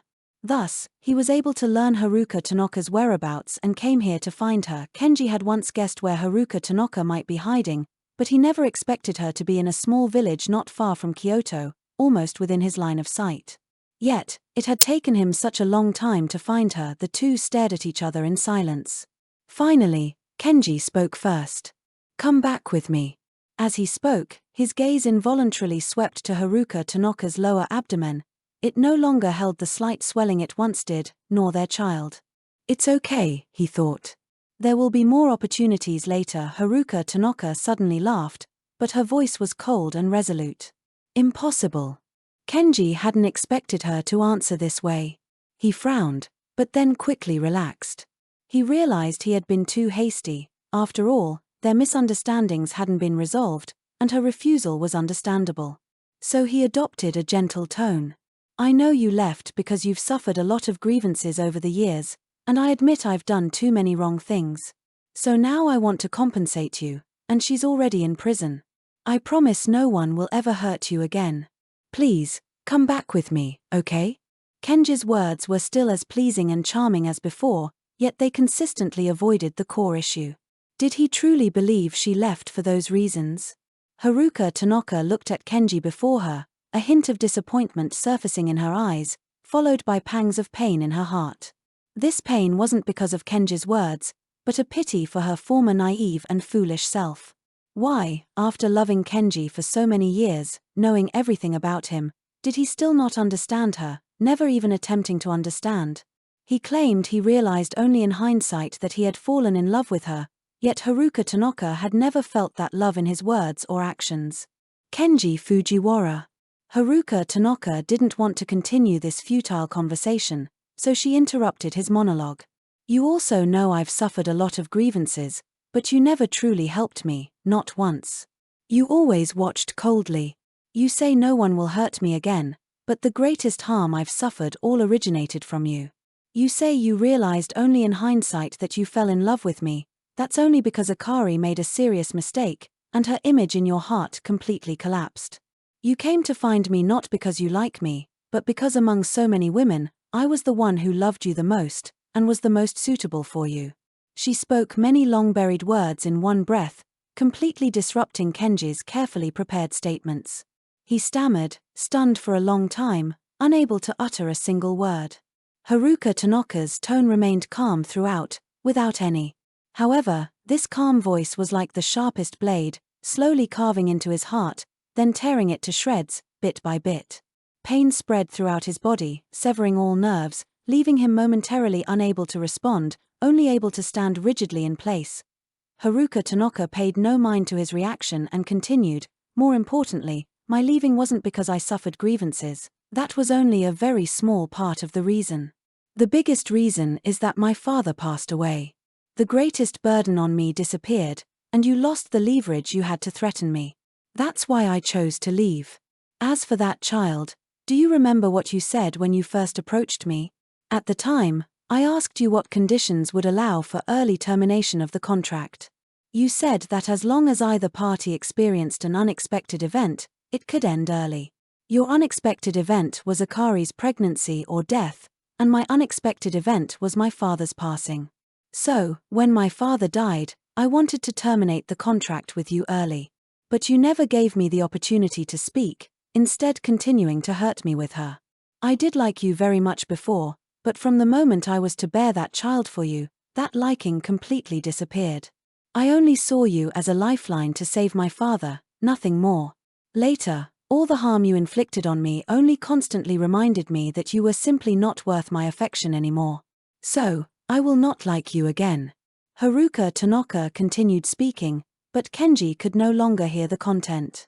His ears buzzed with a ringing sound, a metallic taste suddenly surged in his throat, and the world before his eyes instantly began to distort. Then, his consciousness completely plunged into darkness. Kenji Fujiwara. Haruka Tanaka never thought she would see Mrs. Fujiwara again in such a way. The hospital corridor was silent. Haruka stood before Mrs. Fujiwara, looking at the capable and shrewd woman, momentarily unsure of what to say. It was Mrs. Fujiwara who noticed her awkwardness and broke the silence first. "Haruka, I must first apologize to you on behalf of my unfilial son, and I apologize myself. This is all my fault. I failed to raise him properly. At the time, Mrs. Fujiwara was solely focused on preventing Akari Sato from entering the Fujiwara family home, overlooking Haruka's feelings. Later, she took the time to investigate the entanglement between Kenji and Haruka, only to discover how many outrageous things her son had done. He not only concealed the fact that Akari was an Ishijo but also used Haruka's father's medical expenses to force her to bear him a child. Even worse, whenever Akari deliberately harmed Haruka, he always stood by, watching coldly. After reading through these documents, Mrs. Fujiwara felt both heartbroken and enraged. She grieved for Haruka, who had suffered such torment at a young age, and was furious at her son's inhumanity and injustice. Ultimately, it was all due to her failure to fulfill her duties as a mother. Since Mr. Fujiwara's death from an affair many years ago, Mrs. Fujiwara had shifted her focus from family to business, spending years traveling in America. In just a few years, Kenji, under Akari's influence, gradually became paranoid and mad. In his eyes, any problem that could be solved with money was no problem at all. Mrs. Fujiwara had not been without thoughts of correcting his behavior, but her son was now grown, and she felt powerless seeing Kenji become like this for a woman. Mrs. Fujiwara initially thought of giving up on him and finding a new heir. However, when Kenji fell seriously ill after Akari was imprisoned, he seemed to recover his former self, which rekindled hope in Mrs. Fujiwara. Haruka looked at Mrs. Fujiwara before her, a complex emotion suddenly rising in her heart. This situation should not have fallen to Mrs. Fujiwara to clean up, yet she was the one who stepped forward in the end. In Haruka's memory, Mrs. Fujiwara was the kindest person in the Fujiwara family to her. Whenever her father was too busy with work to pick her up, Mrs. Fujiwara would always invite her to stay and eat together. Sometimes, when it was late, Mrs. Fujiwara would even let her stay overnight at the Fujiwara residence. Although Haruka was just the daughter of the Fujiwara family's chauffeur, she had her own room there. Because she often stayed at the Fujiwara house, she knew Mrs. Fujiwara particularly well. Mrs. Fujiwara's marriage had been full of hardships. The first half of her life saw her husband's infidelity and death, the latter half saw her only son do such outrageous things. Despite her meticulously applied makeup, it couldn't hide the deep-seated weariness in her bones. Just then, the operating room door finally opened. It wasn't a gurney carrying Kenji that emerged, but a doctor with an exceptionally solemn expression. He walked up to Mrs. Fujiwara, hesitated, and first glanced at Haruka Tanaka standing nearby. Haruka understood that she shouldn't hear what was about to be said and prepared to excuse herself. But Mrs. Fujiwara shook her head and said to the doctor, "It's all right, there are no outsiders here. Please speak directly." The doctor opened his mouth, trying to convey a serious message in a roundabout way. "Mrs. Fujiwara, please be prepared. Young Master Kenji has been poisoned with a chronic toxin, and he may." Before he could finish, Mrs. Fujiwara suddenly clutched her chest, closed her eyes, and swayed backward. "Mrs. Fujiwara, Auntie." The attending doctor and Haruka quickly stepped forward to support Mrs. Fujiwara, helping her to a nearby chair. Haruka helped Mrs. Fujiwara calm her breathing and gave her some medicine, which slowly brought Mrs. Fujiwara around. She looked much older. Mrs. Fujiwara first thanked Haruka, then continued to look at the attending doctor. "Then, how much time does he have left?" The attending doctor paused, then replied, "That depends on the subsequent treatment. According to the report, he was likely poisoned starting about 2 years ago. Because the dosage was small and it was a chronic toxin, it was discovered relatively late. We will do our best to save him, but as for the specific time, that can only be left to luck." After hearing this, Mrs. Fujiwara and Haruka took a long time to process the news. Finally, Mrs. Fujiwara asked the doctor to keep it a secret and not tell Kenji. The doctor nodded and turned to leave, and the corridor fell silent once more. No one spoke again. Compared to Mrs. Fujiwara's grief, Haruka's heart held more complex emotions. She had never imagined that Kenji would one day face death. She did indeed resent Kenji, but he had also saved her father's life. In truth, she didn't truly wish for him to die. The doctor had just mentioned that Kenji Fujiwara was poisoned 2 years ago. This time frame precisely coincided with his arrangement with her. A seemingly absurd thought suddenly surfaced in Haruka Tanaka's mind. She instinctively looked at Mrs. Fujiwara beside her, seeing Mrs. Fujiwara abruptly rise and swiftly walk out. Haruka's heart tightened, and she quickly followed. Upon getting into the car, Mrs. Fujiwara immediately ordered the driver to the prison. 2 hours later, the black Rolls-Royce smoothly stopped in front of the prison gates. Since they had already communicated with the prison staff beforehand, a small door next to the main gate quickly opened. Mrs. Fujiwara walked straight to that door without hesitation. Haruka, slightly stunned, eventually followed. This was a prison specifically for death row inmates, so Haruka and Mrs. Fujiwara had to undergo layers of inspections and approvals, and sign countless documents. Finally, led by 2 correctional officers, they were brought into a spacious small room. Haruka and Mrs. Fujiwara had only been in the room for a short while when another door, leading to the cells behind, opened from the outside. Then, 2 more correctional officers led in a prisoner. After explaining the rules to both parties, the 4 correctional officers left the room, leaving the space to the 3 women. It was then that Haruka looked at Akari Sato before her. If the correctional officers hadn't just confirmed her identity, Haruka would have genuinely struggled to recognize her. The Akari of back then was the most arrogant young lady in Kyoto, her gaze always filled with disdain or contempt when looking at people. However, the Akari standing before Haruka now had brittle, yellowed short hair framing a sallow, emaciated face, and those once bright eyes were now hollow and lifeless. And those hands and feet that had once slapped Haruka and pressed her head into the disinfectant pool were now locked together by heavy shackles, as if even her soul was confined in the abyss, radiating an aura of death. Mrs.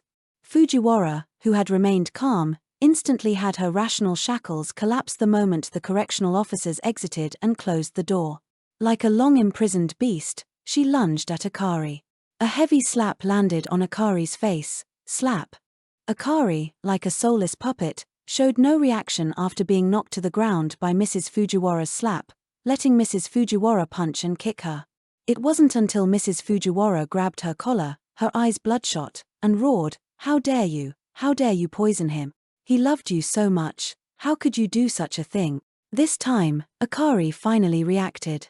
A stiff, self-mocking smile tugged at the corners of her mouth, and her empty eyes slowly looked towards Mrs. Fujiwara standing before her. "Love." Akari's voice was hoarse and rough, almost indistinguishable if not listened to carefully. "He loves me." Perhaps a certain word triggered Akari's mockery. She suddenly laughed loudly, but the sound was filled with endless desolation. "If Kenji Fujiwara loved me, he wouldn't sleep with other women and have children. He clearly promised me that even if I couldn't sleep with him, couldn't bear him children, he would only love me, only me. But then he completely forgot.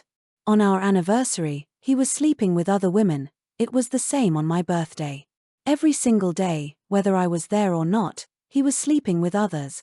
He spoke so sanctimoniously, saying that he slept with Haruka Tanaka just to have a child so I could marry into the Fujiwara family with that child. But in the end, wasn't it his incompetence, his lack of power, his lack of ability, only knowing how to use such a foolish method, yet pushing all the blame onto me? So he deserves to die, he deserves to die. Ha ha ha, I deserve what I got today, but having him accompany me on the road to hell, I'm satisfied.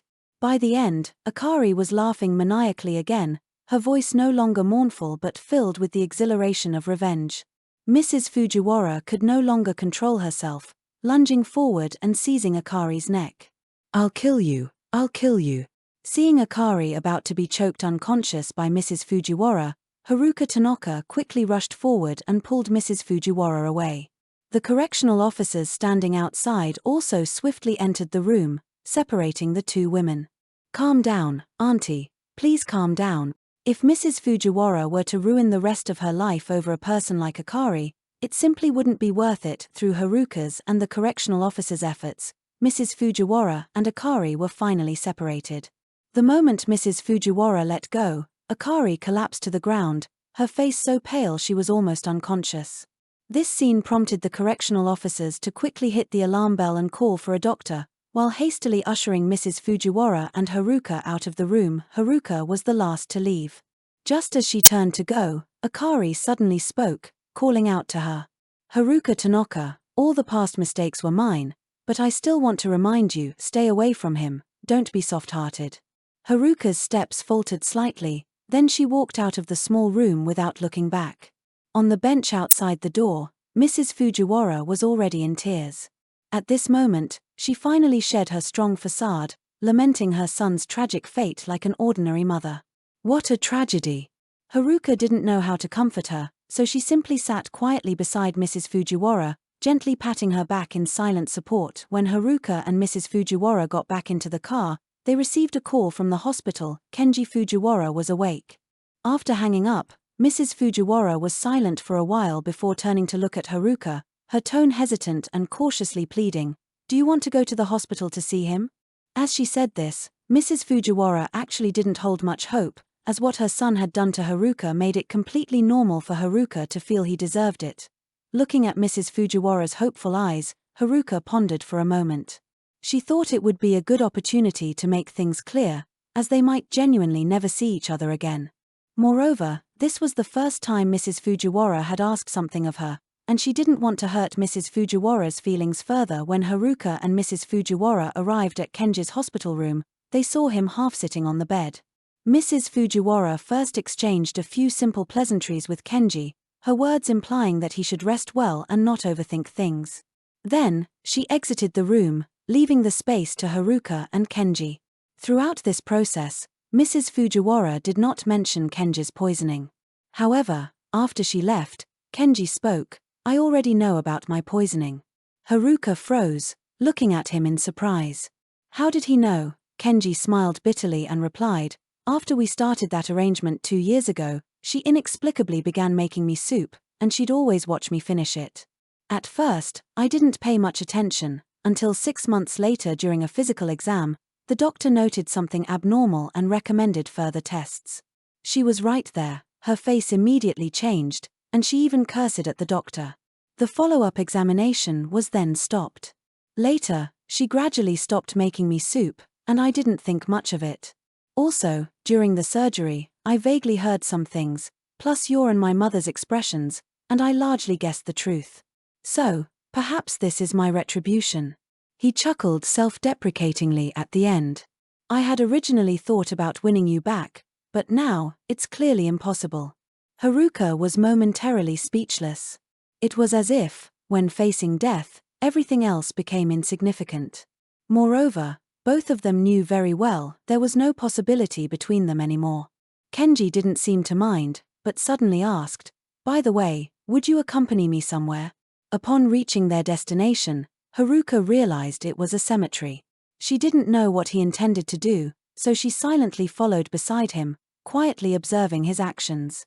Haruka watched Kenji purchase 2 bouquets of chrysanthemums and some joss paper from the administrative building at the side of the cemetery, then carry these items towards the cluster of gravestones on the hillside. Haruka still quietly followed behind him. It was still early when they arrived. In the morning cemetery, besides the caretakers, there were only the 2 of them. Apart from their footsteps, only their breathing could be heard. After walking for an unknown duration, Kenji finally stopped in front of a tombstone. Haruka leaned closer and realized it was her parents' shared tombstone.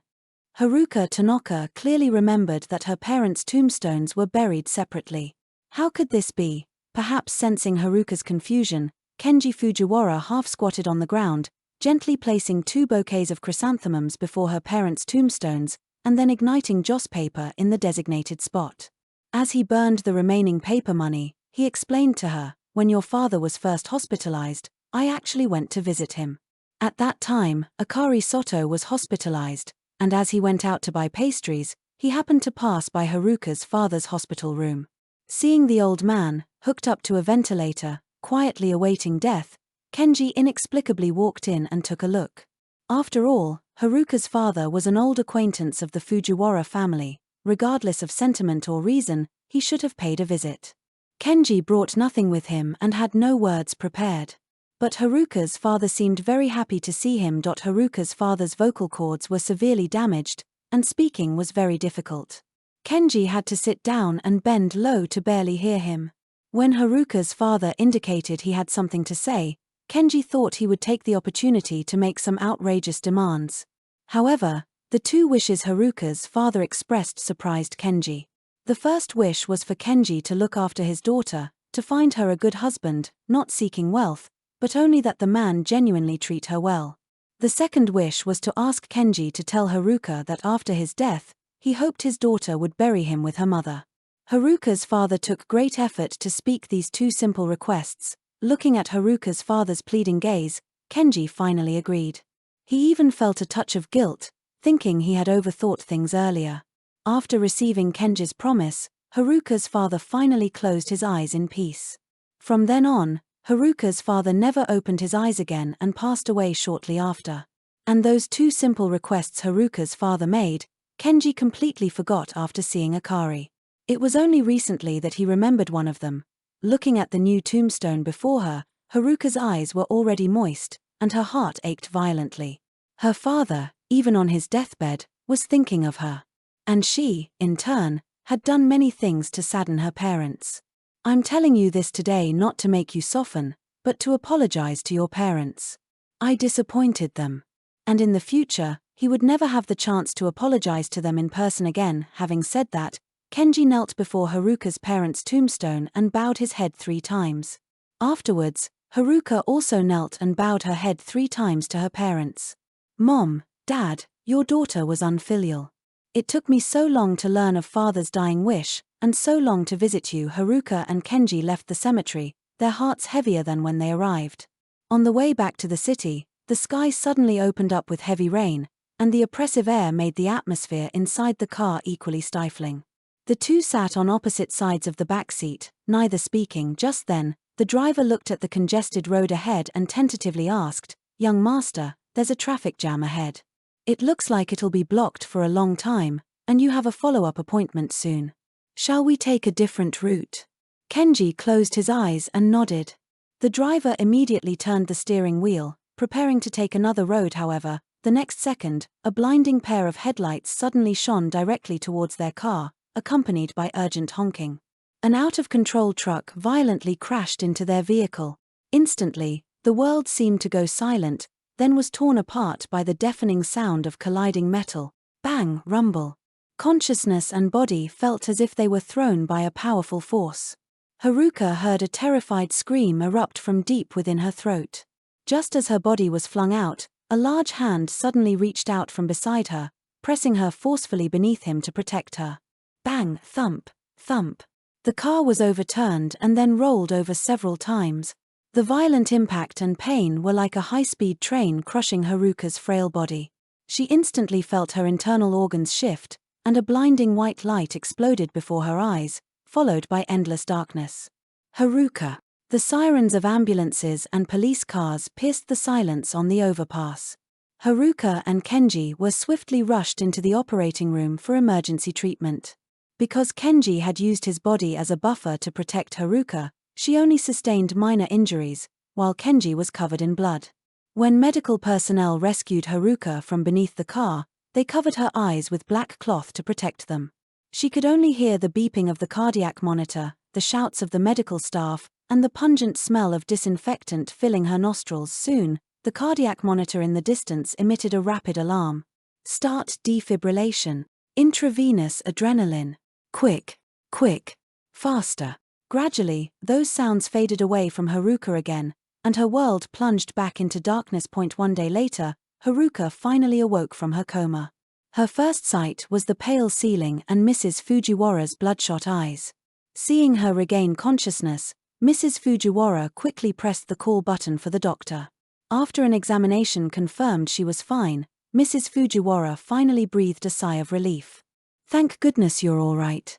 Otherwise, Mrs. Fujiwara truly wouldn't know how to explain it to Haruka's parents. Haruka Tanaka had just regained consciousness and her mind was still somewhat muddled. After a long while, she asked Mrs. Fujiwara about Kenji's condition. Mrs. Fujiwara remained silent for a long time, eventually pushing Haruka's wheelchair towards the intensive care unit.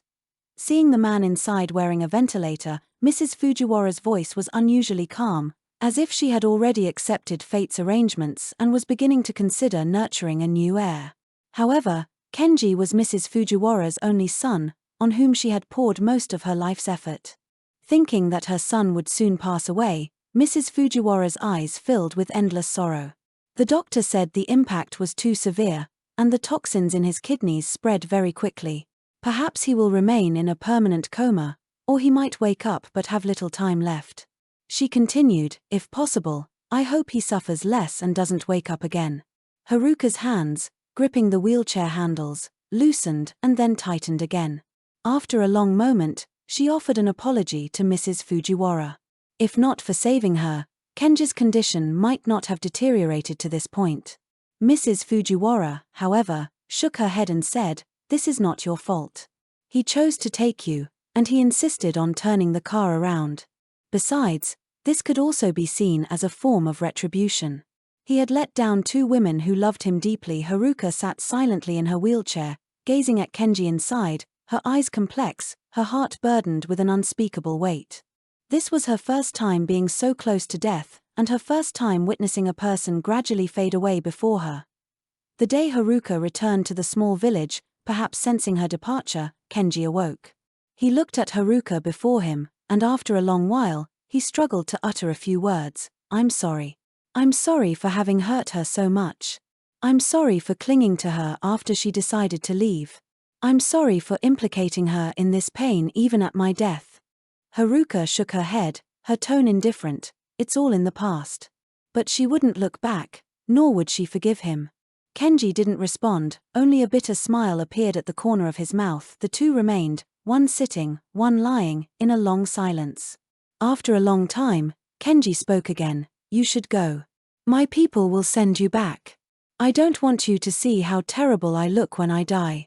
That would give her nightmares, and she had only just managed to get rid of the first one. Kenji didn't want Haruka to suffer any more pain because of him, not even a tiny bit. Haruka didn't speak. She rose and quietly walked towards the hospital room door. As her hand touched the doorknob, she suddenly stopped. Her body didn't turn back, but she said goodbye to him calmly, just as they used to when their relationship was at its best, long ago. Kenji Fujiwara, we will never meet again. The hospital room door closed again, completely shutting off Kenji and the feelings from those years, as well as Haruka Tanaka herself, from the outside. In the empty room, only his faint sobs remained. Back in the small village, Haruka Tanaka continued her peaceful life as before. If not for the daily letters from Kyoto, Haruka might have thought that entire experience was just a dream. These letters were mostly written by Kenji. He didn't mention his illness, but rather chatted with her like an old friend about the daily weather and interesting anecdotes, casually asking how she was doing. Knowing that Haruka wouldn't reply, each letter ended only with his sincerest blessings for her. Haruka didn't say much either, she just read them and placed them on a nearby table. A thick stack of letters had already accumulated there. Later, the letters from Kenji gradually became fewer. Even when they came, they were mostly dictated by Mrs. Fujiwara. When she received a letter dictated by Mrs. Fujiwara, Haruka knew his time was short. Indeed, after Mrs. Fujiwara dictated the 9th letter to Haruka, she never received another letter from Kyoto. One ordinary day, Haruka's heart suddenly pounded violently. She clutched her chest and stood rooted to the spot for a long time, a hint of astonishment in her eyes. Just then, a news flash suddenly interrupted the television broadcast nearby. This morning at 9 a.m., Fujiwara Corporation CEO Kenji Fujiwara unfortunately passed away due to failed resuscitation efforts, at the young age of 27. Kenji Fujiwara was really gone. At that moment, the delivery person handed Haruka Tanaka the very last letter from Kyoto. The letter paper contained only a short sentence. Haruka, don't meet me again in your next life. May you have all the best, peace and good health. Haruka held the letter and looked at it for a long time, until a gentle breeze brushed her cheek. Haruka then turned with the letter and threw the thick stack of letters on the table into the fireplace. Kenji Fujiwara, I will honor your wish. In this life, and the next, I will never meet you again.